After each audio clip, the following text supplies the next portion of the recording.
네, 안녕하세요. 자카르타 밀리어네어입니다. 이번 영상은 이제 인도네시아 투자를 해보려고 하시는 구독자님이 메일로 질문을 길게 주셔서 제가 영상으로 답변 드리려고 합니다. 그럼 질문부터 살펴보시죠. 네, 구독자님 질문입니다. 2020년부터 듣다가 투자하고 싶었지만 미국 쪽 투자가 먼저인 것 같아 연기했다가 지금 연락하게 되었습니다. 아신다면 아래 사항을 공유 가능한가요? 이렇게 질문을 주셨어요. 첫 번째 질문으로는 인도네시아 계정을 열고 싶습니다. 한국에서는 증권회사를 우회로 사게 되는데 잘 모르는데 뭉치로 살 수가 없고 또 정확한 분석이 없고 확신이 없는 상태로 삽니다. 결국 승부보다는 패가 많다고 봅니다. 그래서 결론, 이로 인해서 직접 계정을 한국에서 열고 싶습니다. 해서 계정에 관한 주식 계정에 대한 질문을 첫 번째로 주셨고요. 이제 두 번째 질문은 계속 투자를 했다면 지속 성장 가능하고 투자할 만한 것을 몇 개 공유 가능한가요? 삼성증권으로 일단 차트를 보고 있는데 한국의 성장기와 같은 우상향을 보여주더군요. 그래서 몇 개 투자하면 좋겠지만 주린이로 무조건 투자는 지난날 보건대 아픔이 많습니다. 이렇게 두 번째 질문에서는 투자할 만한 것을 공유 가능한지 이렇게 질문을 주셨네요.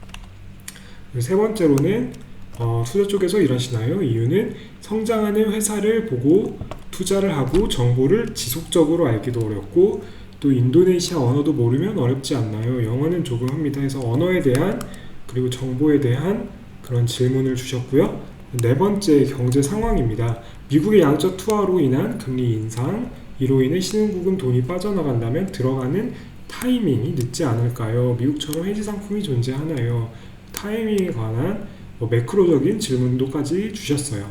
그래서 이번 영상 같은 경우는 인도네시아 투자를 이제 막 시작하려는, 지금 또 지수가 좀 인도네시아 신흥국에 비해서 지수가 좀 괜찮잖아요. 그래서 인도네시아 투자에 관심이 많은 분이 또 많을 거라고 생각해서 이런 영상을 제가 한번 답해 보도록 하겠습니다. 그럼 하나씩 답변 한번 해볼게요. 이제 먼저 인도네시아에서 계좌를 직접 열고 싶다고 하셨는데, 제가 알고 있는 한 인도네시아 주식 계좌를 한국에서 바로 열 수 있는 방법은 없습니다.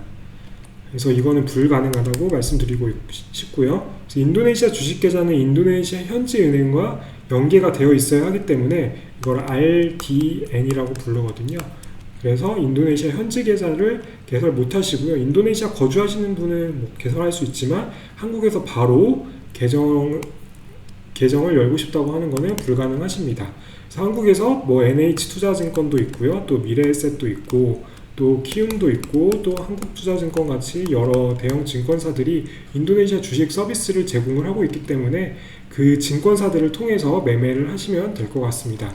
근데 이렇게 잘 모르는데 뭉치로 살 수 없다고 하셨는데, 또 인도네시아 같은 경우는 인도네시아는 최저 수수료가 있어요. 최소 수수료. 한국에서 매매를 하면은 최소 수수료에서 거의 이 수수료가 거의 2-3만원 정도 하는 걸로 알고 있는데, 아무래도 이 최소 수수료 때문에 한꺼번에 많은 주식을 매수하기가 꺼려진다는 표현으로 또 제가 이해를 한다면은 인도네시아 ETF가 더 적합한 것 같습니다. 한국에서 사시려면 제 생각에는 최소 400만원 이상은 사셔야지 이제 수수료 커버를 하면서 살 수 있다고 생각하기 때문에 현재 상황에서는 인도네시아 ETF가 좀 더 적합한 것 같습니다.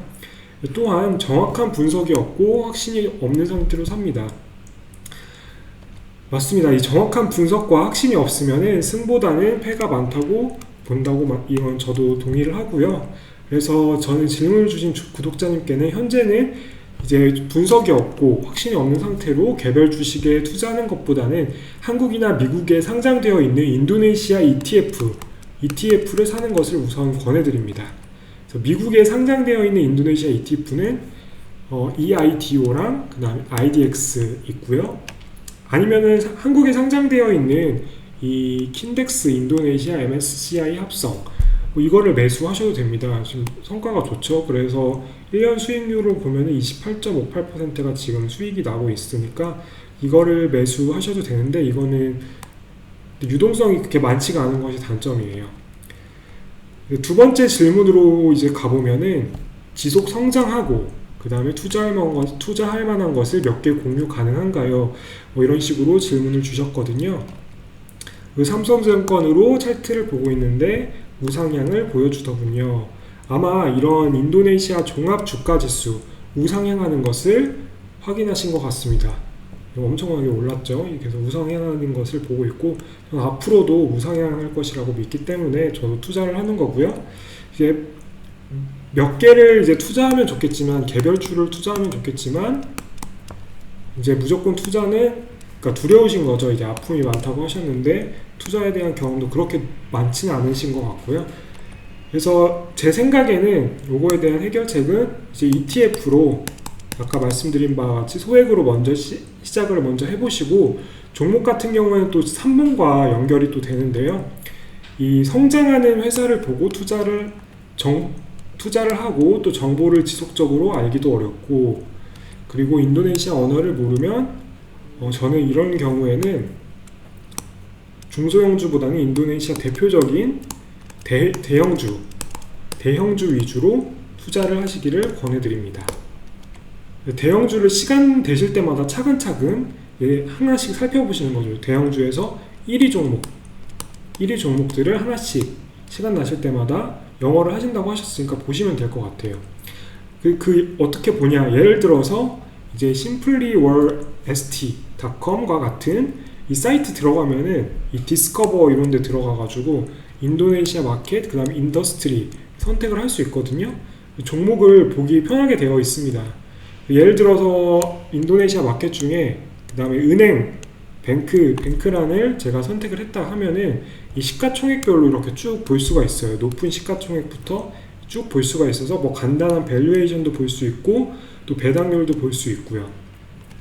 그래서 여기서 이 큰 종목, 여기 보통 첫 번째 종목부터 한 번씩 살펴보면 좋을 것 같은데요. 그래서 BBCA, 뱅크 센트럴 아시아 이런 홈페이지 들어가서 애뉴얼 리포트부터 쭉 살펴보는 겁니다. 또 은행에 대한 또 산업 리포트를 찾아볼 수도 있고요. 또 예를 들어서 뭐 제약 쪽, 인도네시아 제약 쪽의 1위가 누군가 궁금하신다면 이렇게 클릭을 하시면은 첫 번째로 나오는 게 이제 깔베 파르마죠. 이 깔베 파르마가 나옵니다. 대부분은 시가총액 1등이 업계 1등인 경우가 많습니다. 꼭 그렇지는 않은 경우도 있지만 대부분은 그래요. 그래서 1위부터 이제 하나씩 살펴보면 되는 거예요. 종목을 팔로우업을 계속하기 힘든 경우에는 또 한국에서 있으면 정보 찾기가 쉽지는 않죠. 그래서 업계 1등을 찾아가지고 장기 투자하신다면 상대적으로 그렇게 자주 쳐다보지 않아도 된다고 생각해요. 묵혀두면은 이제 우상향하겠지라는 마음으로 1위 업종을 담아보시는 것을 제가 추천을 드립니다. 종목을 제가 직접적으로 추천하기보다는 이렇게 업계 1위는 인도네시아 업계 1위 투자를 한다면 장기적으로 우상향한다고 저도 보기 때문에 이런 방법을 제가 추천을 드리고요. 또 인도네시아 언어를 알면은 저 같은 경우는 인도네시아에 거주하고 인도네시아어로 이제 일을 하기 때문에 정보 접근에 용이한 거는 맞아요. 하지만 대형주 같은 경우에는 영어로도 많은 정보를 찾을 수가 있거든요. 그래서 구글링을 잘 하시면은 구글에 웬만한 정보가 많이 있기 때문에 영어로도 충분한 정보를 취득하실 수 있을 겁니다. 시작은 애뉴얼 리포트 꼭 기억하시고요. 네 번째, 경제 상황 매크로 부분에 이제 걱정을 하시는데요. 아무래도 미국이 이제 양적 완화를 했고 지금 현재 뭐 인플레이션도 있고 그래서 금리 인상 지금 계속 하고 있죠. 그래서 금리 인상으로 인해서 그 해외 자금들이 신흥국에서 돈이 빠져나간다면은 그 타이밍이 지금 늦지 않을까 이렇게 걱정을 좀 하시는 것 같아요. 그래서 아무래도 금리 인상을 하면은 해외 자금들이 특히 신흥국에 있는 위험 자산이라고 좀 여겨지는 부분의 자산들이 빠져나갈 요인이 커지긴 하죠. 그런 리스크 분명히 있다고 저도 생각을 합니다.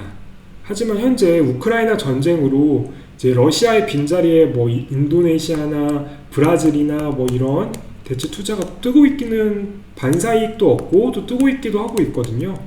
그래서 신흥국임에도 인도네시아는 뭐 경제 대외 건전성이 좀 개선되었다는 이야기도 있고요. 그리고 자원 부국으로 평가받아서 미국의 금리 인상인 김에도 투자하기 매력적이라는 그런 리포트도 있고요.